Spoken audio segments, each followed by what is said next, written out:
Hey, what's up guys? Master Shields here, Champions Martial Arts Center, Puyallup, Washington. This is Talk Tuesday, episode number 4.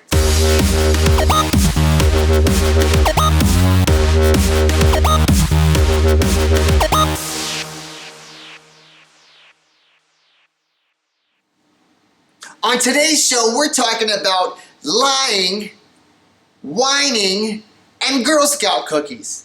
You know, this was a very tough week for me. Coming into this week, I was very, very sick, and I almost didn't do the show this week. Almost kind of postponed it to the next week, but, I definitely didn't want to do that. I'm feeling better. I almost died. I felt like it at least.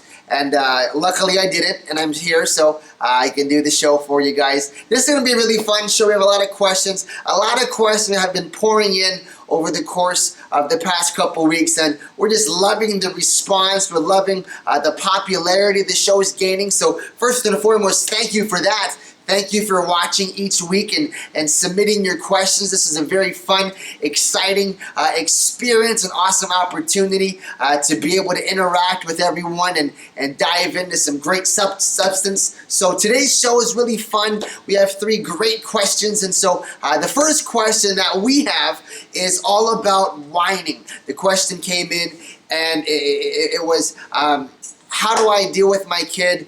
He whines all the time, and it's driving me nuts.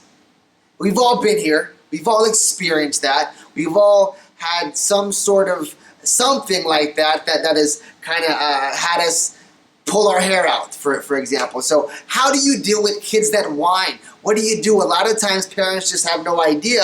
They get frustrated. Maybe they start to mock their kids or they mimic them. You don't want to do that. Okay, that's the big thing you don't want to do. And so one of the biggest things a lot of people, just people in general, have a problem with is communicating. Communication is probably the #1 problem in any relationship, whether it is a dating relationship, a marriage, a friendship, parents and kids. Communication is always huge. So how do you fix that? How do you do that? How do you better open the lines of communications? Well, watch last week's episode. We talked about communicating last week. I believe it was last week, so I'm not 100% sure, but I'm pretty sure. So check last week. So dealing with whiny kids. How do you deal with whiny kids? The biggest thing is you have to let them know that they're whining. But don't do that whiny voice, like, oh, you're whining again. Don't do that, okay? Let them know that they're whining. They have to understand and know what they're doing, what their actions are, what's going on. You know, if they want a toy or they want something and they start to whine about it, you have to let them know, hey, Bobby, you're whining again. You're whining. Let's not whine. Let's use our words. Another thing to do, once we let them know, is tell them. Let them know that they have to use their words. One of the big things that we do here in the school, we always focus on teaching kids how to use their words. So when kids are little or whatever kids are going through anything, if they get sick, they typically tell their parents, hey, I don't feel good. And the parent's response is, well, what hurts? I just don't feel good. Well, that's not going to cut it. You have to use your words. So kids are learning now that they have to use the words. If they want something, use your words. If you don't feel good, use your words. You have to start using your words. So teach your kids to use words. When they're whining, you have to tell them, hey, whatever's going on, I understand this might be a major catastrophic event for you, but you have to use your words. What's going on? Talk to me. Well, I want this toy. I want this. I want that. Great. Why do you want it? And kind of now you start asking questions. You put in that dialogue. So now you can start communicating rather than whining. So let them know that they're whining. Tell them that they have to use their words. That is huge. Using words is absolutely important. A lot of parent professionals or magazines say they want you to move away from them when they're whining and repeat that behavior over and over and over whenever they're whining. That's the best thing a parent can do. I don't think so. I think it's absolute crap. Don't do that, because if you move away from your kids when they're whining, what's the next thing that's coming? A temper tantrum. They're going to fall on the floor. They're going to get super upset. Now you're dealing with a temper tantrum rather than whining, and it escalated. So don't move away. Don't avoid the situation. Don't try and get out of there and let them do their thing. It's not going to work. It's going to escalate. So make sure that you are staying in touch with them. you're communicating. Talk to them, let them know they're whining, make sure that they know that they have to use the words, and ask for what they want. Ask. The biggest thing is you have to communicate. Whenever your kids are whining or whatever they want something, whether it's a cookie, a toy, TV time, video games, they want something, so we have to find out what it is that they want. And if they continue to whine about it, we have to tell them, honey, you're whining. Let's use our words. Use your words. What do you want? What is it that you want? Why do you want it? Now let's look, why is it good for you? Why is it bad for you? Why would mommy and daddy say no, or why would mommy and daddy say yes? Once you're communicating, they're totally going to get it. It's going to be so much easier to deal with whining because you're not going to have a whiny kid because they understand things now and they're going to use their words. They're going to be able to communicate better, but you have to communicate at their level. Don't make them communicate at your level. This was talked about in week 2 or week 3 of our show. So kind of go back if you're having communication issues and watch those things. So again, make sure you're doing those things, and that'll really help you fix the communication whenever you're dealing with a whiny child, because when they're whining, they ultimately want something, so they have to use words and have them elaborate and talk things out. So that's the first question. Question 2. This is a big question. A lot of parents deal with it on a daily basis. This is what kids do all the time. What do I do, and how should I respond when my kids lie? Or when this question came in, it was when they bend the truth. So when your kids lie, the biggest thing kids do when they lie is they're scared of the consequence. They're scared their parents are going to react a certain way. So they're lying out of fear, not necessarily because they don't want to tell the truth. They're scared of what's going to happen. They're scared of the consequence. So if we can get them to talk to us when they're not scared, they're going to tell us the truth and they're going to be open to us. So the biggest thing you have to do whenever you have kids that are lying is you cannot let them avoid the negative consequence through lying. So even if they do lie, you have to, and then they end up telling you the truth, they still have to get punished. And the biggest thing we tell all of our students here is whenever you're lying, you're going to get the worst case scenario punishment. If you tell your parents the truth, they're still going to be mad at you and you're going to get upset, but it's not going to be as bad. So telling the truth is going to lessen your sentence, so to speak, or lessen your punishment. So if you don't want to be grounded for 2 weeks, if you're grounded for 2 days, who thinks 2 days is better than 2 weeks? All the kids raised their hands. So lightening that punishment is exactly what they would like. So make sure that they're not getting away with lying because they ended up telling the truth. You still have to make sure that they're understanding there are negative consequences for lying. That's a big thing. You want to make sure they understand that. Talk to them about the importance of honesty and trust. Once you start lying, you're not going to have mommy and daddy trust you anymore. And it's going to be hard to believe you. So if something does happen and you are telling the truth, we're not going to be able to believe you because you lied. So if you're talking to them and telling them that, they understand that it's important to tell the truth all the time. It's important to be honest and teach them why it's important. Teach them why you want to make sure you're always honest and building trust because of the negative consequences that are tied to lies. Another thing that you want to do with this, and you can kind of have fun with the lie. I think we've all seen the YouTube video of the little girl who painted all of her Barbies, and then Dad asked her why did she do that, and she says that Barbie told her to do it. You know, he's kind of fantasizing along and playing along with her within the story, but don't go crazy with it. Don't get out of hand and don't make it this big elaborate thing. You still want to make sure that you're pulling the truth out of them and they understand why lying is a bad thing and why they shouldn't be lying. But again, you can still have fun with them in some regards if they're saying, hey, you know, an alien came down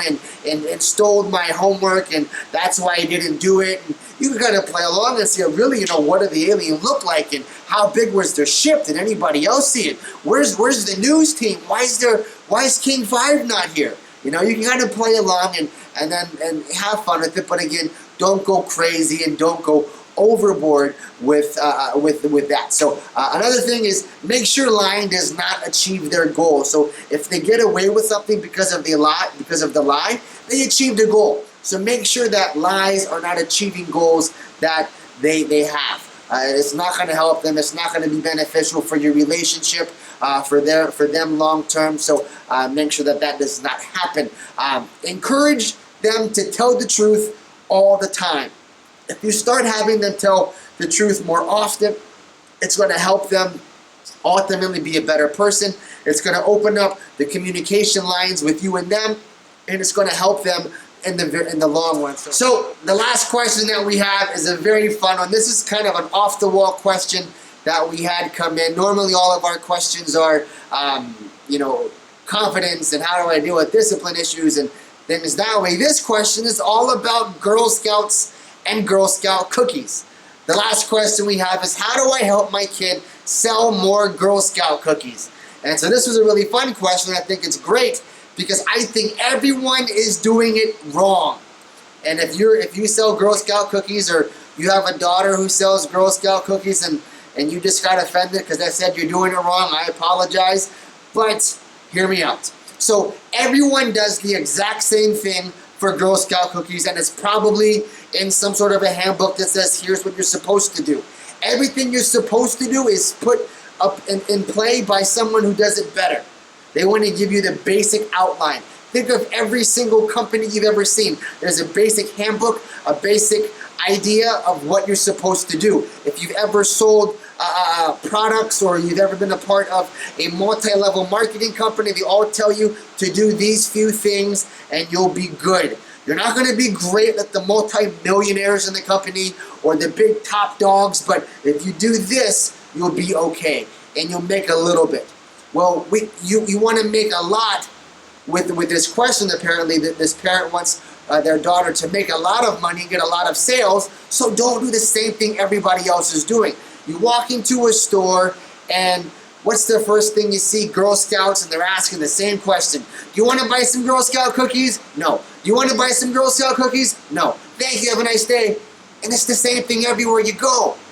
And people start to get, they try and avoid the Girl Scout. They don't want to go see them because they know it's the same question. They don't want to hurt their feelings. And then what happens to that little girl? She's not getting any sales. She has, now she gets a complex because she's not good at anything and she feels bad. Here's what you do. Don't do that. Okay? If my daughter decides to be a Girl Scout, great. Here's what we would do if we're going to sell cookies. We'll still have a spot in wherever we go, but we're not going to have that same pitch.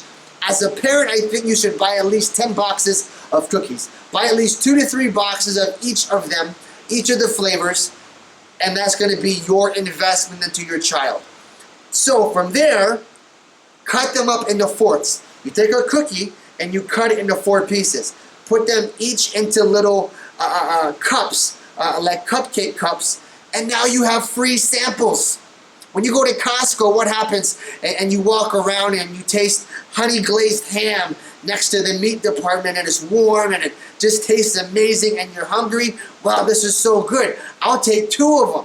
Sure, for $14.99, they just got you for 30 bucks off of a sample. So that one sample is now worth $30. So think if you did this.